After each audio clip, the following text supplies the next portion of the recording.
엄마가 저를 보자마자 욕을 퍼부었습니다. 이 나쁜 년아, 당장 꺼져. 평생 욕 한 번 안 하시던 분이었습니다. 제가 어렸을 때 친구들이 욕을 하면 그런 말 쓰는 거 아니다라고 타이르시던 분이었습니다. 치매 때문이라고, 병 때문이라고 스스로를 달랬습니다. 의사 선생님도 그러셨습니다. 치매 환자분들이 성격이 변하는 경우가 많다고, 특히 가족에게 더 화를 내는 경우가 있다고요. 그래서 참았습니다. 엄마니까요. 하지만 이상했습니다. 엄마는 요양보호사에게는 순한 양처럼 고분고분하셨습니다. 오직 저에게만 제가 나타나기만 하면 화를 내셨습니다. 뭔가 잘못되었다는 느낌을 지울 수가 없었습니다. 그래서 몰래 카메라를 설치했습니다. 제가 너무 예민한 건지 아니면 정말 무슨 일이 있는 건지 확인하고 싶었습니다. 2주 후 드디어 영상을 확인했습니다. 그리고 제 인생이 완전히 뒤집어졌습니다. 화면 속에는 제가 상상조차 못했던 진실이 담겨 있었습니다. 요양보호사가 엄마를 학대하고 있었습니다.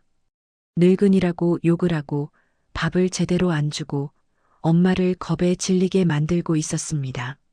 하지만 그것만이 아니었습니다. 영상을 더 돌리자 저녁 시간대의 장면이 나왔습니다. 엄마가 잠들어 계신 그 방에서 요양보호사와 제 남편이 키스를 하고 있었습니다. 서로를 끌어안고 속삭이고 웃고 있었습니다. 잠든 엄마 바로 옆에서요. 저는 손이 떨려서 노트북을 놓칠 뻔했습니다. 하지만 곧 정신을 차렸습니다. 제가 누군지 그들은 몰랐던 것 같습니다. 저는 15년간 검찰 수사관으로 일했던 사람입니다. 강력 사건을 전담했고 교활한 범죄자들을 수없이 잡아왔습니다. 결혼하면서 그 삶을 내려놓았지만 한 번 수사관은 영원한 수사관입니다. 그들이 잘못 건드린 겁니다. 서윤 씨는 서울 외곽의 작은 주택가에서 카페를 운영하고 있었습니다. 오래된 2층 집을 개조해서 만든 아담한 공간이었습니다. 1층은 카페로 2층은 창고와 사무 공간으로 사용했습니다. 빨간 벽돌 외벽에 덩굴 장미가 감겨 있었고 나무 간판에는 서윤의 정원이라고 적혀 있었습니다. 매일 아침 6시 서윤 씨는 어김없이 일어났습니다. 잠옷을 갈아입고 카페로 내려가 커피 머신을 예열하고 원두를 갈았습니다. 콜롬비아산 원두의 고소한 향이 카페를 가득 채웠습니다. 테이블을 닦고 의자를 정리하고 메뉴판에 먼지를 털었습니다. 창문을 열어 환기를 시키면 아침 공기가 시원하게 들어왔습니다. 7시가 되면 첫 번째 손님이 찾아왔습니다. 근처 공장에서 일하는 박 사장님이었습니다. 사장님, 오늘도 아메리카노요? 서윤 씨가 물으면 박 사장님은 항상 같은 대답을 했습니다. 그래, 진하게. 서윤 씨는 에스프레소 샷을 2번 넣어 아메리카노를 만들었습니다. 박 사장님은 커피를 마시며 신문을 읽었고 서윤 씨는 다른 준비를 했습니다. 8시가 넘으면 동네 아주머니들이 삼삼오오 모여들었습니다. 서윤이, 오늘 날씨 좋다.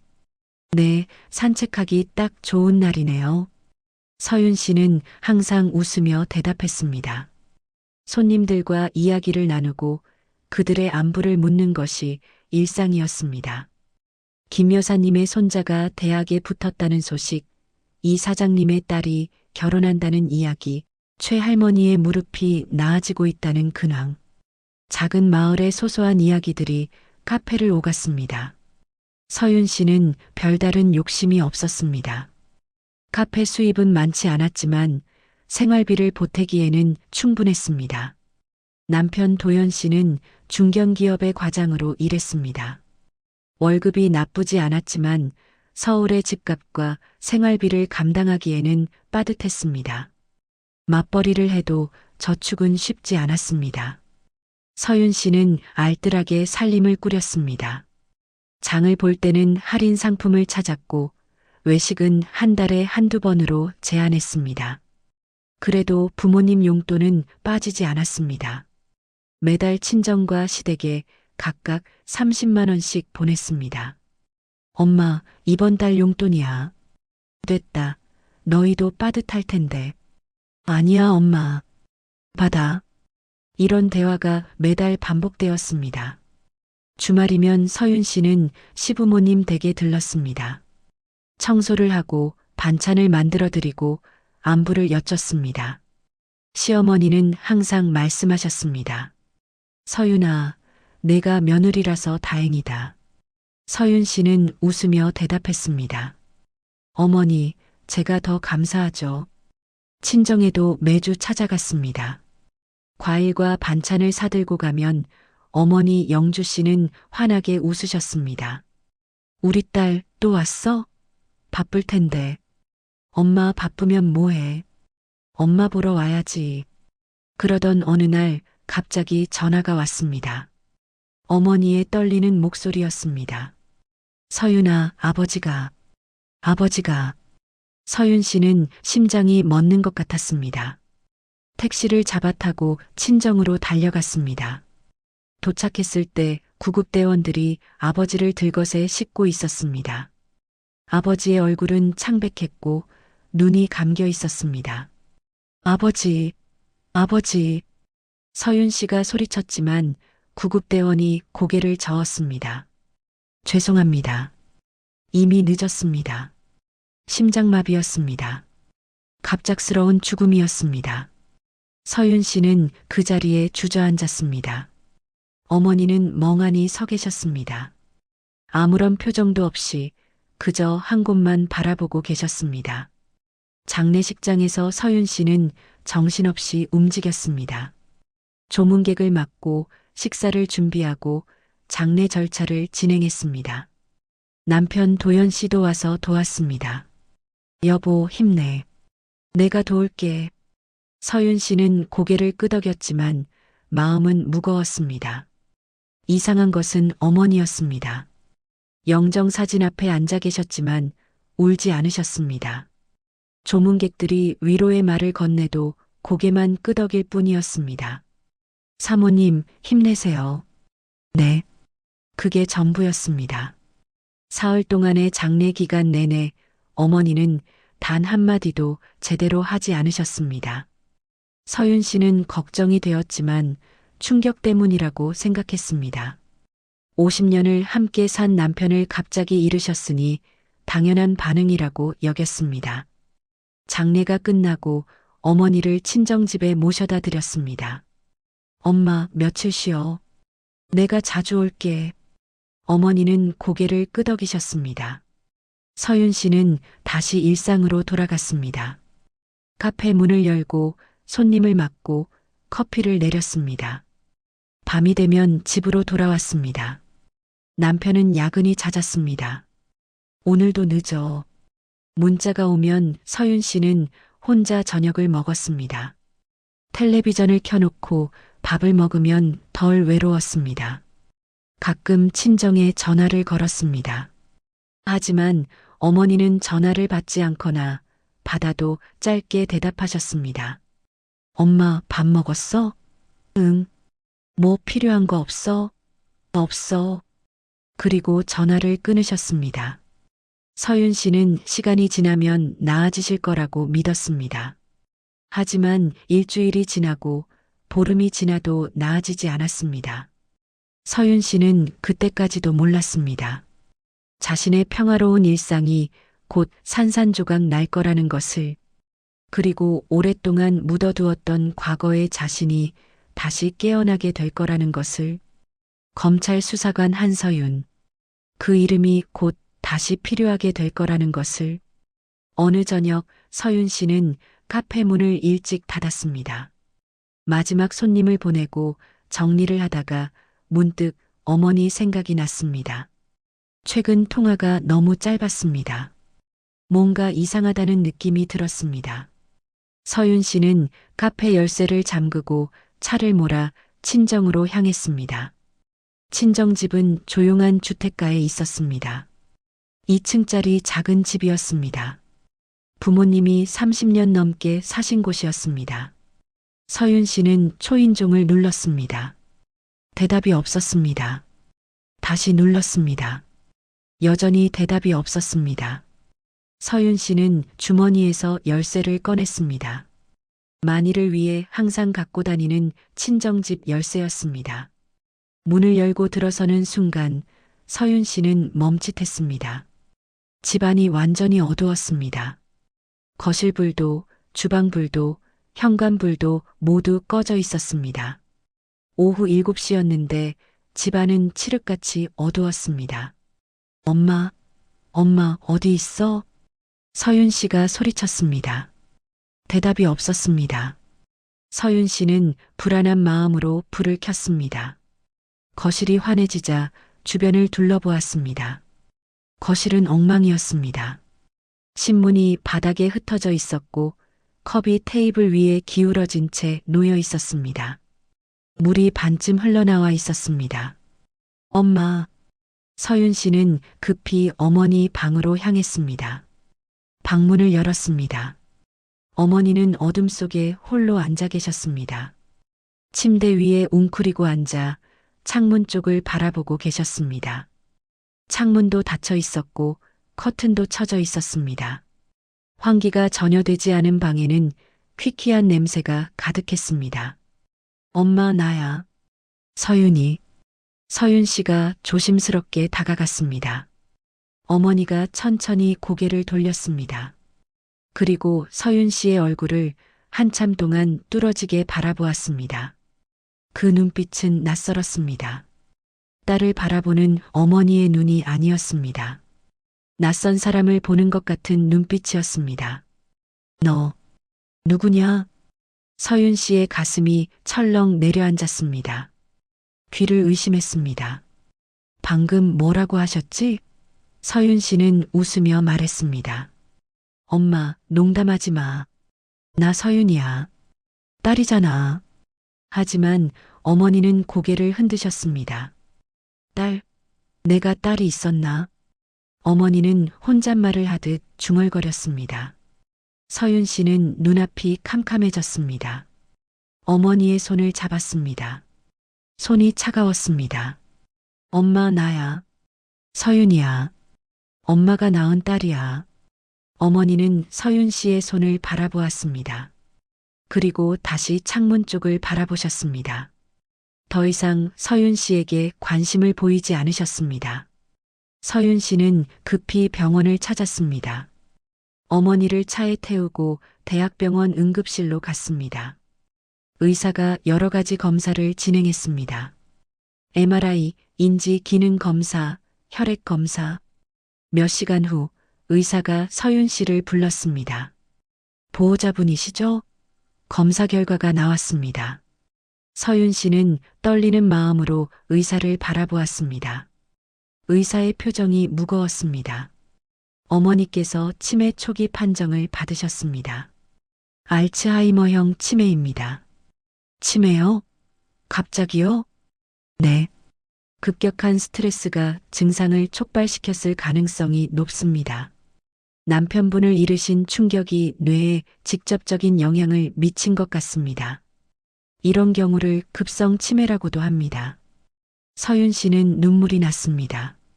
아버지를 잃은 것도 모자라 어머니마저 이렇게 되다니. 의사는 약을 처방해 주었습니다. 약을 꾸준히 복용하시면 진행을 늦출 수 있습니다. 하지만 완치는 어렵습니다. 그리고 보호자가 항상 옆에 계셔야 합니다. 혼자 두시면 안 됩니다. 서윤 씨는 어머니를 자신의 집으로 모셔왔습니다. 작은 방을 정리해서 어머니 방으로 만들었습니다. 어머니의 옷과 물건들을 가져왔습니다. 익숙한 물건들이 있으면 안정이 될 거라고 생각했습니다. 하지만 카페를 운영하면서 어머니를 돌보는 것은 쉽지 않았습니다. 어머니는 시도 때도 없이 일어나셨습니다. 가스레인지를 켜놓고 잊어버리시거나 현관문을 열고 나가시려고 하는 일이 잦았습니다. 한 번은 서윤 씨가 카페에 있는데 이웃에게서 전화가 왔습니다. 서윤 씨, 어머니가 길에서 헤매고 계세요. 서윤 씨는 급히 카페를 닫고 달려갔습니다. 어머니는 골목에서 어리둥절한 표정으로 서 계셨습니다. 엄마, 왜 나오셨어? 집에 가려고. 여기가 집이야, 엄마. 서윤 씨는 어머니의 손을 잡고 집으로 돌아왔습니다. 서윤 씨는 카페 중간중간 집에 다녀오거나 어머니가 혼자 계신 시간을 최소화하려고 애썼습니다. 하지만 체력적으로, 정신적으로 한계가 오고 있었습니다. 남편 도연 씨는 처음에는 걱정하는 듯 했습니다. 여보, 힘들면 말해.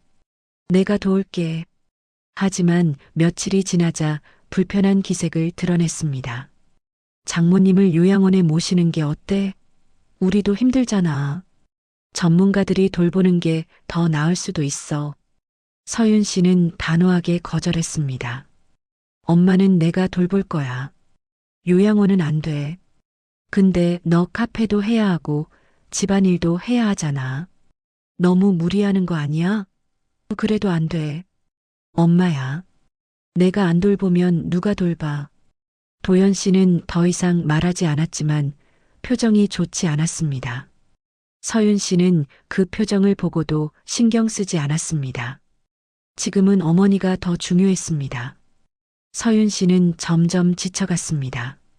아침에 일찍 일어나 어머니 식사를 챙기고 카페에 가서 일을 하고 점심에 집에 들러 어머니를 확인하고 다시 카페에 가고 저녁에 돌아와 어머니를 돌보고 집안일을 했습니다. 밤에는 어머니가 깨실까봐 깊이 잠들지 못했습니다. 어머니가 화장실에 가시는 소리가 나면 벌떡 일어나 확인했습니다. 며칠 동안 제대로 잠을 자지 못했습니다. 눈 밑에 다크서클이 짙어졌고 체중이 줄었습니다. 카페 단골들도 걱정했습니다. 서윤 씨, 요즘 많이 힘들어 보여요. 괜찮아요. 조금 바빠서요. 어느 날 밤 서윤 씨는 잠이 오지 않아 거실에 나왔습니다. 물을 마시려고 주방에 갔다가 문득 서랍을 열었습니다. 서랍 깊숙이 묻어둔 상자가 있었습니다. 오래된 나무 상자였습니다. 서윤 씨는 상자를 꺼내 열었습니다. 그 안에는 검찰청 수사관 시절의 물건들이 들어 있었습니다. 신분증, 표창장, 수첩, 그리고 몇 장의 사진들. 서윤 씨는 신분증을 집어들었습니다. 대검찰청 수사관 한서윤. 15년간 강력 사건을 수사했던 과거. 살인, 강도, 사기, 횡령. 온갖 사건을 맡았었습니다. 교활한 범죄자들을 신문하고 증거를 수집하고 진실을 밝혀냈습니다. 남편과 결혼하면서 모든 것을 내려놓았습니다. 도연 씨가 말했었습니다. 여보, 수사관 일은 너무 위험해. 그만두고 우리 같이 평범하게 살자. 서윤 씨는 그 말에 수긍했습니다. 사랑하는 사람과 평범하게 살고 싶었습니다. 그래서 사표를 냈습니다. 동료들은 아쉬워했습니다. 서윤 씨, 정말 그만둘 거야? 아깝다. 네, 결혼해서 다른 삶을 살고 싶어요. 서윤 씨는 표창장을 바라보았습니다. 우수 수사관상, 자부심이 있었던 시절이었습니다. 지금은 카페를 운영하는 평범한 중년 여성이지만 한때는 정의를 위해 싸웠던 사람이었습니다. 서윤 씨는 한숨을 쉬며 상자를 닫았습니다. 과거는 과거일 뿐이라고 생각했습니다. 지금은 어머니를 돌보는 것이 가장 중요했습니다. 서윤 씨는 상자를 다시 서랍에 넣고 방으로 돌아갔습니다. 하지만 몰랐습니다. 그 과거가 곧 다시 필요하게 될 거라는 것을. 어머니의 상태가 악화되자 서윤 씨는 결국 도움을 구하기로 했습니다. 혼자서는 더 이상 감당이 되지 않았습니다. 카페도 제대로 운영할 수 없었고 체력도 바닥났습니다. 서윤 씨는 남편에게 말했습니다. 여보, 요양보호사를 구해야 할 것 같아. 혼자서는 힘들어. 도연 씨는 고개를 끄덕였습니다. 그래, 알겠어. 내가 알아볼게. 회사 동료 중에 부모님 간병한 사람이 있거든. 거기서 소개받아 볼게. 며칠 후 도연 씨가 한 사람을 추천했습니다. 동료 누나가 부모님 간병할 때 도움받은 사람이래. 실력도 좋고 성실하다고 하더라고. 이름은 이민아 씨야. 서윤 씨는 반신반의하면서도 만나보기로 했습니다. 전화로 먼저 통화를 했습니다. 이민아 씨의 목소리는 부드럽고 친절했습니다. 안녕하세요. 한서윤 씨시죠? 박도연 씨께 이야기 들었습니다. 어머니 치매 초기시라고요. 걱정이 많으시겠어요. 네, 맞아요. 제가 카페를 운영하는데 혼자서는 감당이 안 되더라고요. 충분히 이해합니다. 저도 많은 치매 환자분들을 돌봐왔어요. 제가 도와드릴게요. 서윤 씨는 이민아 씨의 말투에서 전문성과 친절함을 느꼈습니다. 면접을 보기로 했습니다. 며칠 후 이민아 씨가 집으로 방문했습니다. 단정한 유니폼을 입은 40대 중반의 여성이었습니다. 머리를 깔끔하게 묶었고 화장은 연했습니다. 인상이 밝고 웃는 얼굴이었습니다. 안녕하세요, 이민아입니다. 만나서 반갑습니다. 서윤 씨는 악수를 했습니다. 손이 따뜻했습니다. 들어오세요. 어머니 소개해 드릴게요. 이민아 씨는 거실로 들어왔습니다. 어머니는 소파에 앉아 텔레비전을 보고 계셨습니다. 이민아 씨가 천천히 다가갔습니다. 안녕하세요, 어머니. 저는 미나라고 해요. 앞으로 제가 옆에서 도와드릴게요. 어머니는 낯선 사람을 경계하듯 바라보셨습니다. 하지만 이민아 씨는 동요하지 않았습니다. 눈높이를 맞추고 천천히 말했습니다. 어머니, 손이 차가우시네요. 따뜻한 물 한 잔 드릴까요? 어머니는 잠시 머뭇거리다가 고개를 끄덕이셨습니다. 이민아 씨가 주방으로 가서 물을 따뜻하게 데워왔습니다. 정성스럽게 컵을 어머니께 건넸습니다. 조심히 드세요. 뜨거우니까요. 어머니는 물을 받아 한 모금 마셨습니다. 그리고 희미하게 웃으셨습니다. 서윤 씨는 그 모습을 보며 안도의 한숨을 내쉬었습니다. 정말 다행이다. 좋은 분을 만난 것 같아. 서윤 씨는 이민아 씨에게 어머니의 상태를 자세히 설명했습니다. 약 복용 시간, 좋아하는 음식, 싫어하는 것들, 주의사항 등을 꼼꼼히 알려주었습니다. 이민아 씨는 수첩에 일일이 메모했습니다. 제가 잘 챙기겠습니다. 걱정 마세요. 서윤 씨는 이민아 씨를 고용하기로 결정했습니다. 월급을 협의하고 근무 시간을 정했습니다. 매일 아침 9시에 출근해서 저녁 6시에 퇴근하기로 했습니다. 다음 날부터 이민아 씨가 출근했습니다. 정확히 9시에 도착했습니다. 유니폼을 깔끔하게 입고 밝은 표정으로 인사했습니다. 안녕하세요. 오늘도 잘 부탁드립니다. 서윤 씨는 마음이 놓였습니다. 이민아 씨는 어머니를 정성껏 돌보았습니다. 아침 식사를 챙겨드리고 약을 복용시켜드렸습니다. 날씨가 좋으면 산책을 시켜드렸습니다. 어머니와 천천히 동네를 걸으며 이야기를 나누었습니다. 어머니, 오늘 날씨 좋죠? 꽃이 피었네요. 어머니는 고개를 끄덕이셨습니다. 서윤 씨는 드디어 마음 놓고 카페 일에 집중할 수 있었습니다. 아침에 출근하면 이민아 씨가 와 있었고, 저녁에 퇴근하면 어머니가 잘 계셨습니다. 이민아 씨는 어머니 상태를 꼼꼼히 기록해서 매일 보고했습니다. 오늘 어머니가 옛날 이야기를 많이 하셨어요. 서윤 씨 어렸을 때 이야기요. 학교 다닐 때 상 많이 받으셨대요.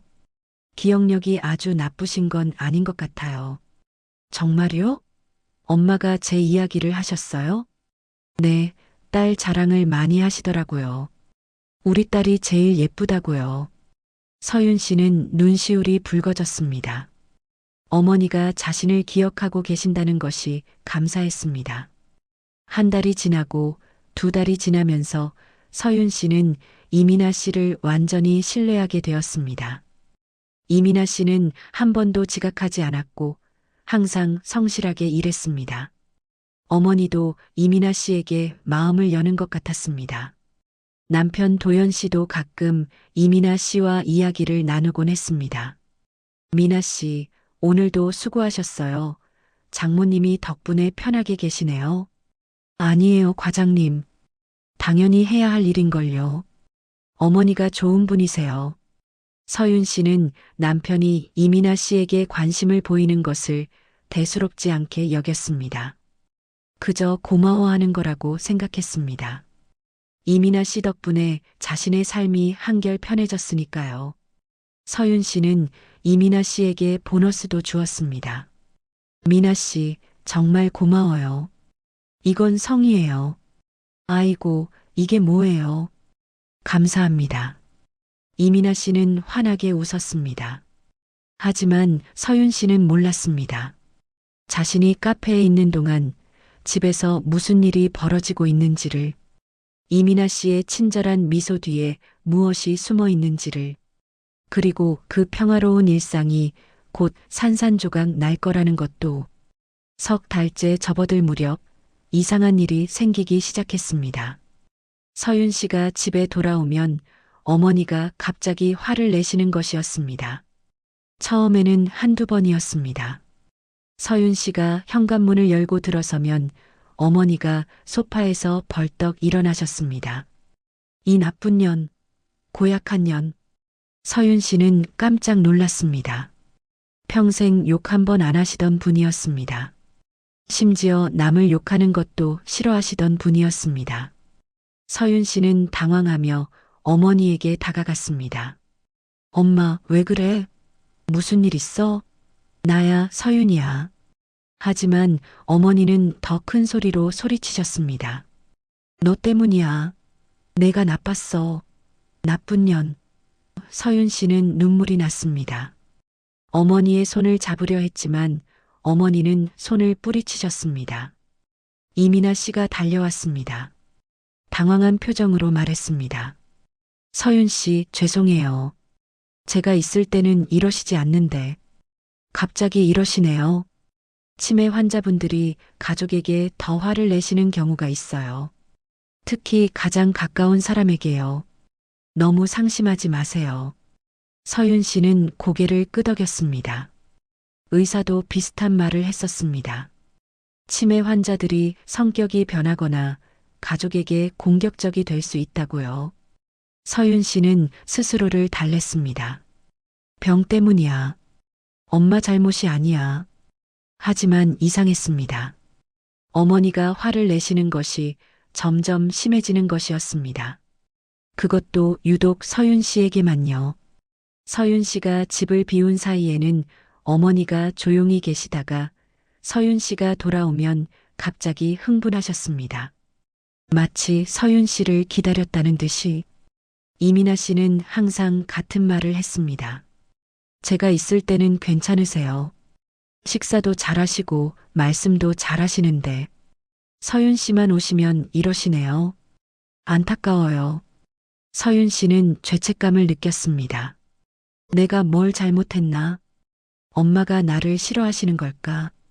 내가 너무 바빠서 못 돌봐드려서 그런 걸까? 서윤 씨는 밤마다 울었습니다. 어머니의 욕설이 귓가에 맴돌았습니다. 어느 날 서윤 씨는 카페를 일찍 닫고 몰래 집에 돌아왔습니다. 평소보다 2시간 일찍이었습니다. 이민아 씨에게는 알리지 않았습니다.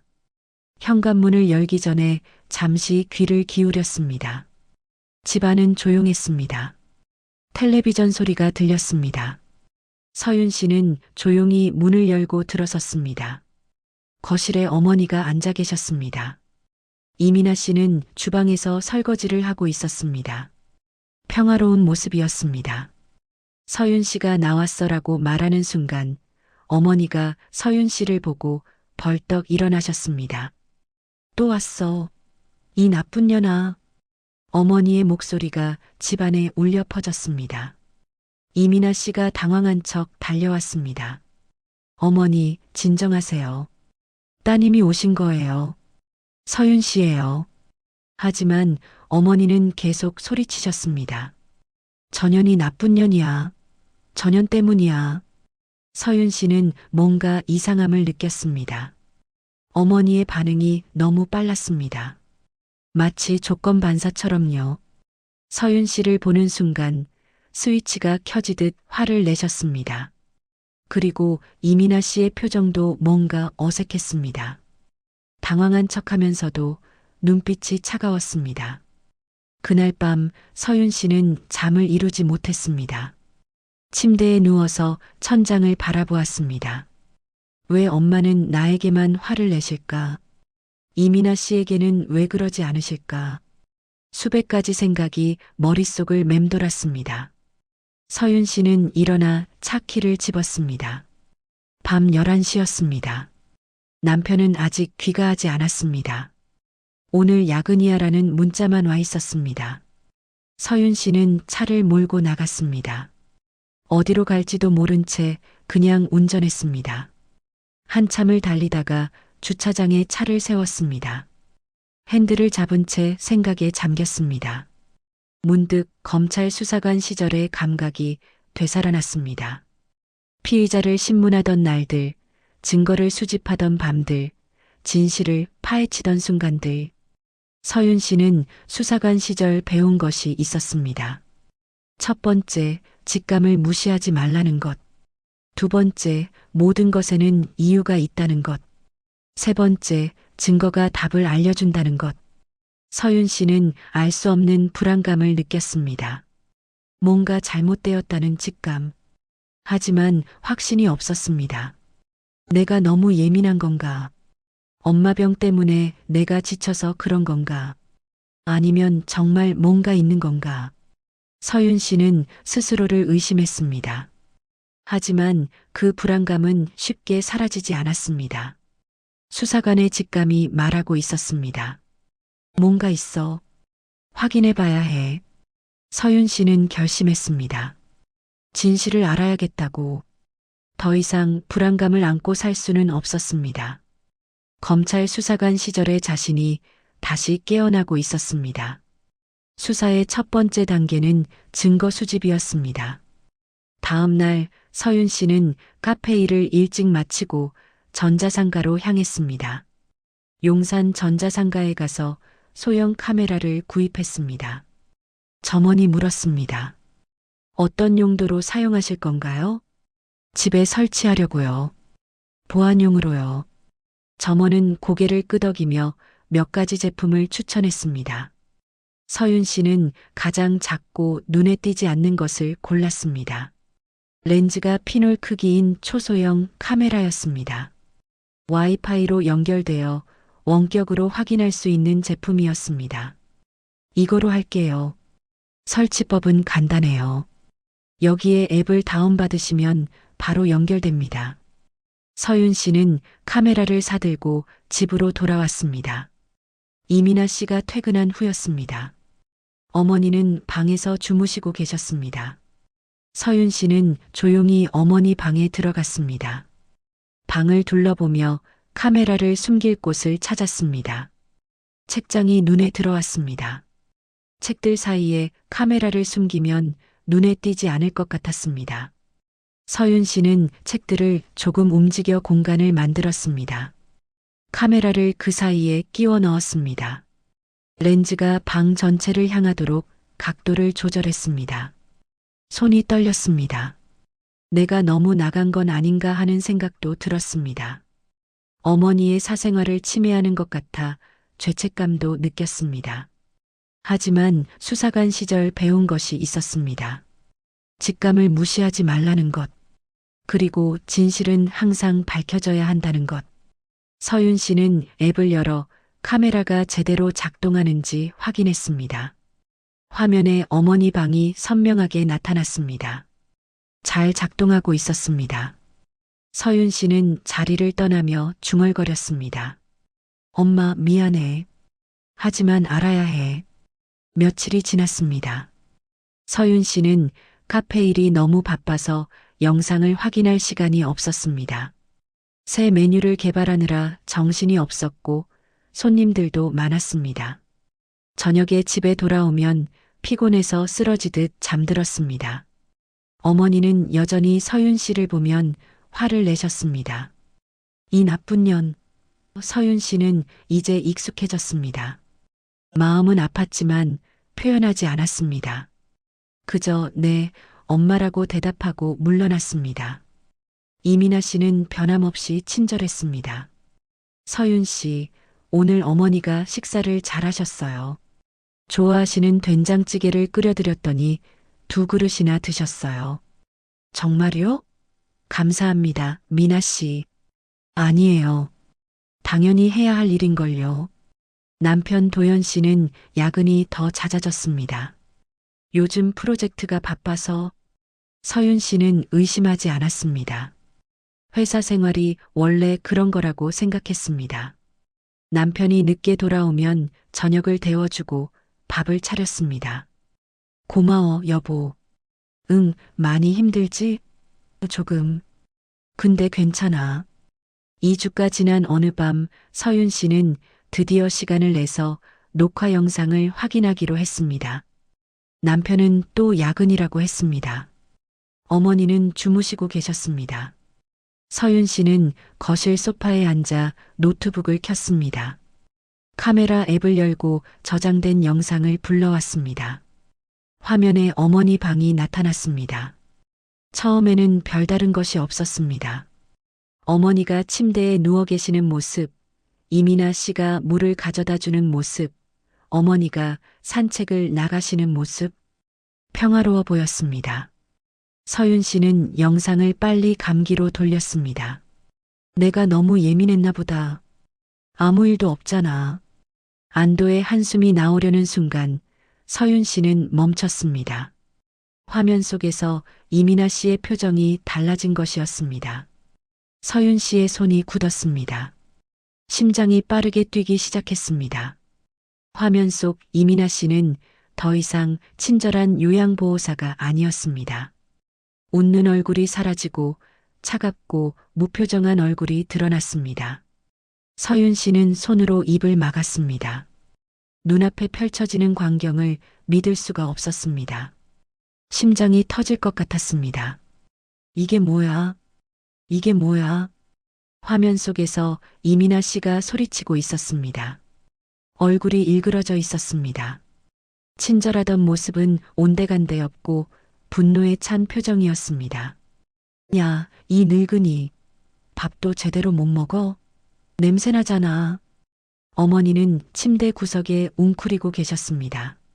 겁에 질린 표정이었습니다. 작은 몸을 더욱 움츠리며 떨고 계셨습니다. 이민아 씨는 거친 말을 계속 퍼부었습니다. 지긋지긋해. 언제까지 이러고 있어야 해. 하루 종일 너 때문에 지쳐. 늙으면 죽어야지. 왜 살아있어? 어머니는 아무 말도 못하고 떨고만 계셨습니다. 눈에 눈물이 그렁그렁했습니다. 서윤 씨는 화면을 보며 주먹을 쥐었습니다. 손톱이 손바닥을 파고들었습니다. 분노로 온몸이 떨렸습니다. 이민아 씨는 어머니에게 밥을 주면서도 계속 욕을 했습니다. 빨리 먹어. 이 늙은이. 밥도 제대로 못 떠먹어?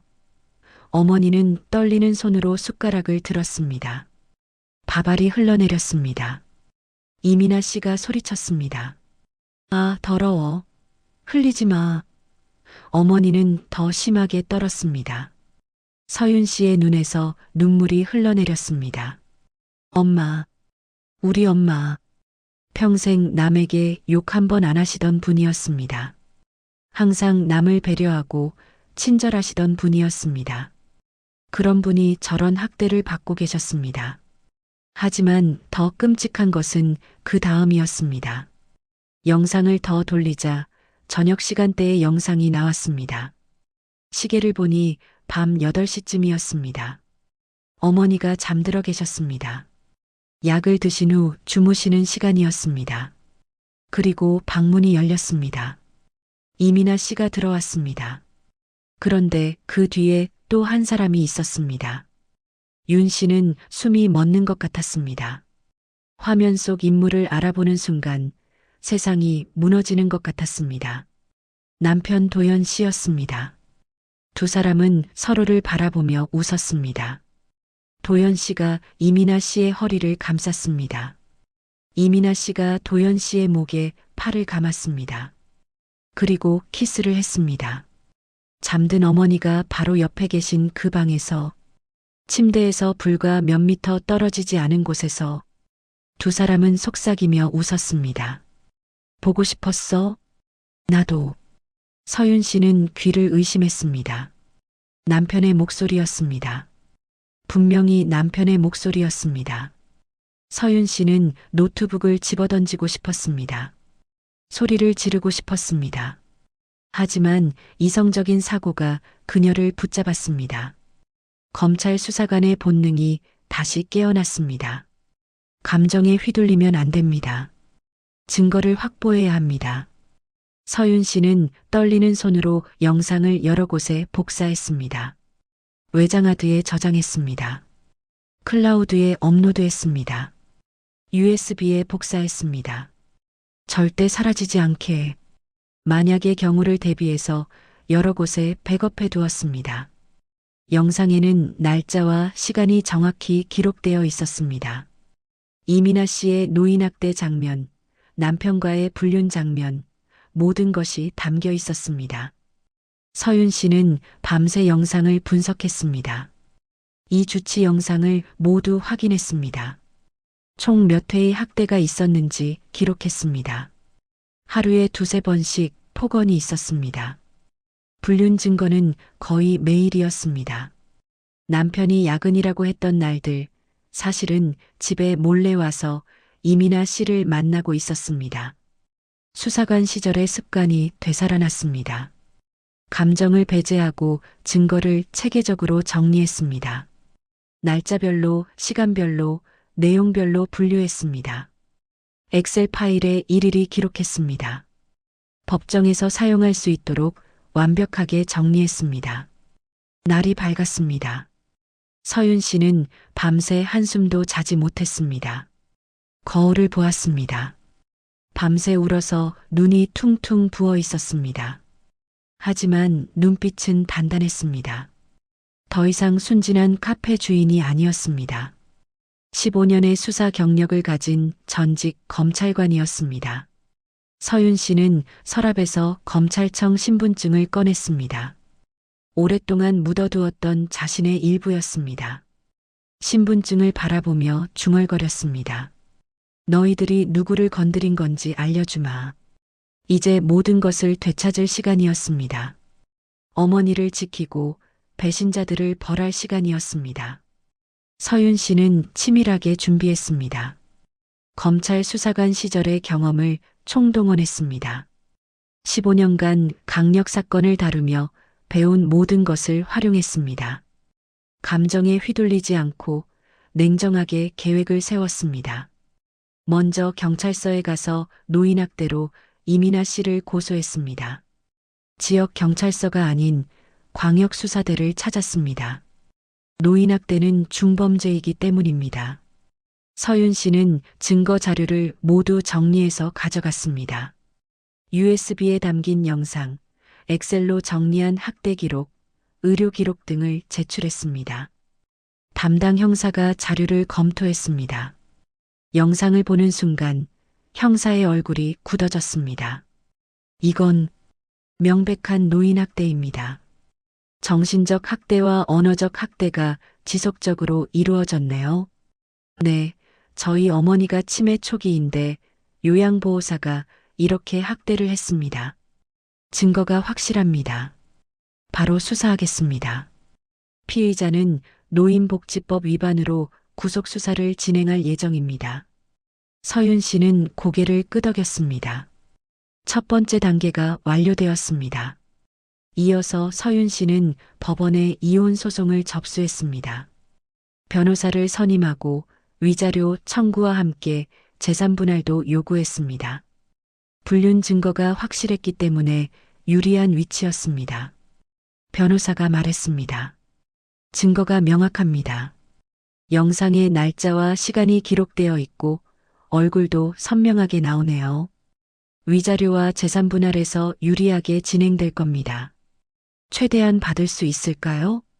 네, 불륜 당사자에게는 위자료를 청구할 수 있고 재산 분할도 유책 배우자에게 불리하게 진행됩니다. 걱정 마세요. 서윤 씨는 이민아 씨를 상간녀로도 고소했습니다. 민사소송을 통해 위자료를 청구했습니다. 모든 법적 절차를 마친 후 서윤 씨는 집으로 돌아왔습니다. 마음을 진정시키고 평소와 같은 표정을 지었습니다. 이민아 씨가 평소처럼 어머니를 돌보고 있었습니다. 아무것도 모르는 척 웃고 있었습니다. 서윤 씨, 어서 오세요. 오늘 어머니가 기분이 좋으신 것 같아요. 식사도 잘하시고 낮잠도 푹 주무셨어요. 서윤 씨는 냉정하게 말했습니다. 미나 씨, 이리 와봐요. 할 말이 있어요. 이민아 씨가 다가왔습니다. 여전히 웃는 얼굴이었습니다. 서윤 씨는 휴대폰을 꺼내 영상을 보여주었습니다. 화면에 이민아 씨가 어머니에게 욕을 하는 장면이 나왔습니다. 이민아 씨의 얼굴이 사색이 되었습니다. 이게 당신이 엄마를 학대하는 영상이야. 보여? 이민아 씨의 입이 벌어졌다 닫혔습니다. 변명을 하려는 듯 했지만 아무 말도 나오지 않았습니다. 그리고 이것도 있어. 서윤 씨가 다음 영상을 틀었습니다. 남편과 이민아 씨가 키스하는 장면이었습니다.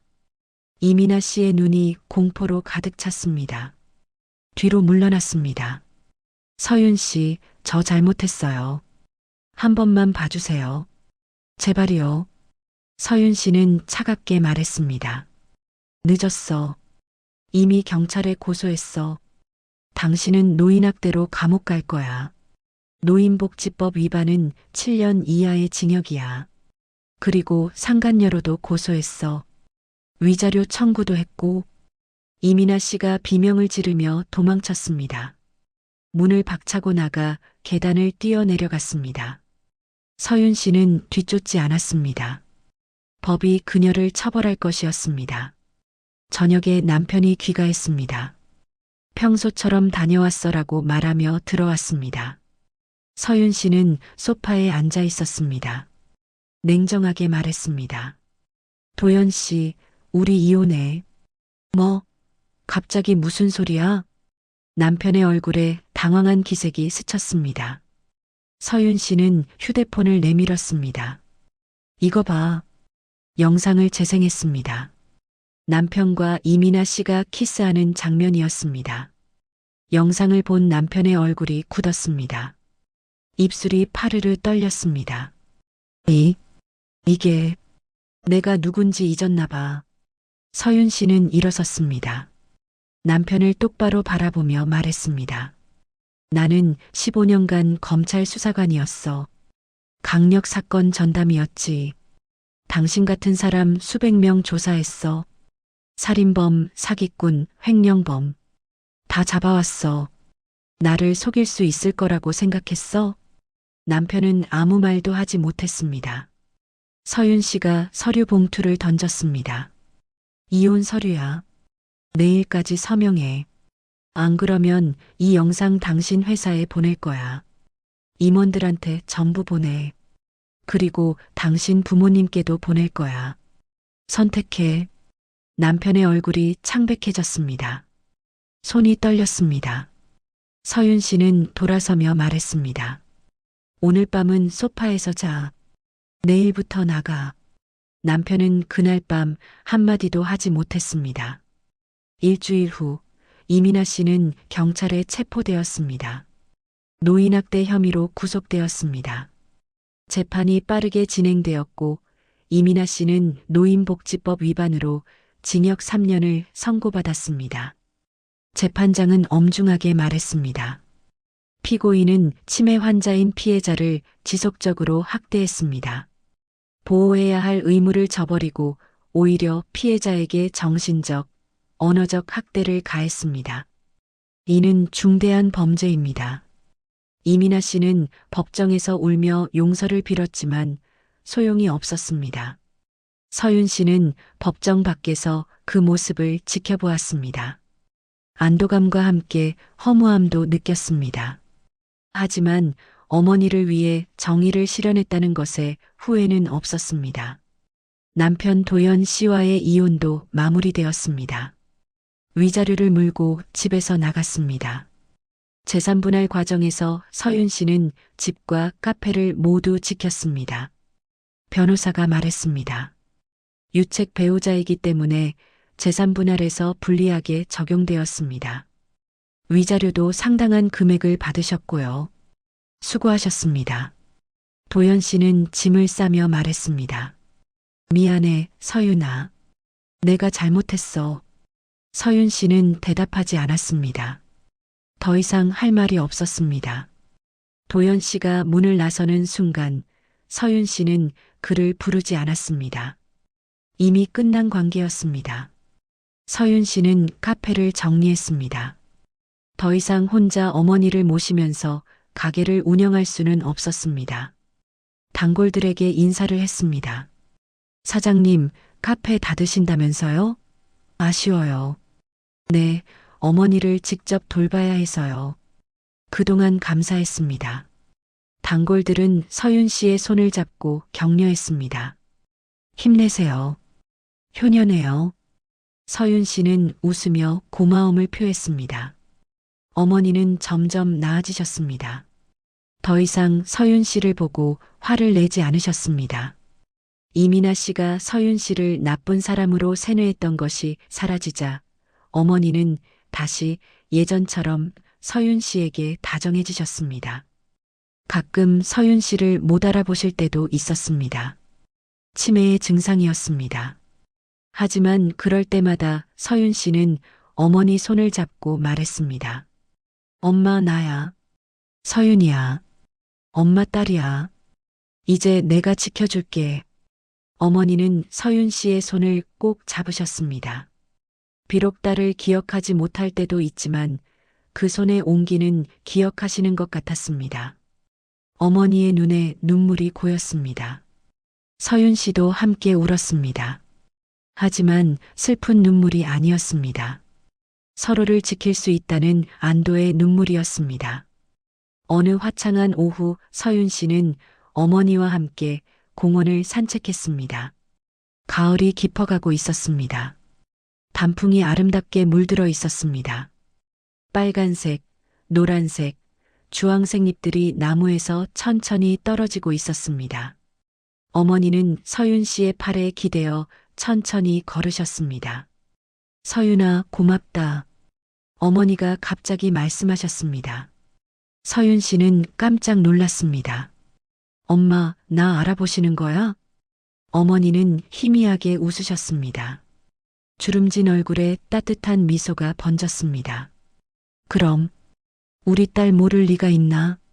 내가 지켜줘서 고마워. 서윤 씨의 눈에서 눈물이 흘러내렸습니다. 행복한 눈물이었습니다. 어머니를 꼭 안았습니다. 엄마, 나야말로 고마워. 엄마가 있어서. 두 사람은 한참 동안 서로를 안고 있었습니다. 가을바람이 불어와 낙엽을 흩뿌렸습니다. 하지만 두 사람은 따뜻했습니다. 서로가 있어서. 서윤 씨는 생각했습니다. 남편을 잃은 것은 아프지만 어머니를 지킨 것은 옳은 일이었다고. 검찰 수사관 시절의 자신을 다시 꺼내어 정의를 실현한 것에 후회가 없다고. 과거에 그 경험이 있었기에 어머니를 구할 수 있었다고. 모든 것에는 의미가 있었다고. 이제 남은 삶은 어머니와 함께할 것이었습니다. 카페는 없지만 위자료와 저축으로 생활할 수 있었습니다. 무엇보다 어머니가 곁에 계셨습니다. 그것이 가장 소중했습니다. 두 사람은 천천히 공원길을 걸었습니다. 석양이 그들의 등 뒤에서 붉게 물들고 있었습니다. 나뭇잎이 바스락거리며 길을 덮었습니다. 어머니는 서윤 씨의 팔을 잡고 미소 지으셨습니다. 우리 딸 예쁘다. 서윤 씨도 웃었습니다. 엄마가 더 예뻐. 새로운 시작이었습니다. 아픔을 딛고 일어선 두 사람의 이야기. 정의는 실현되었고 사랑은 지켜졌습니다. 서윤 씨는 알았습니다. 이제 무슨 일이 있어도 어머니를 지킬 수 있다는 것을.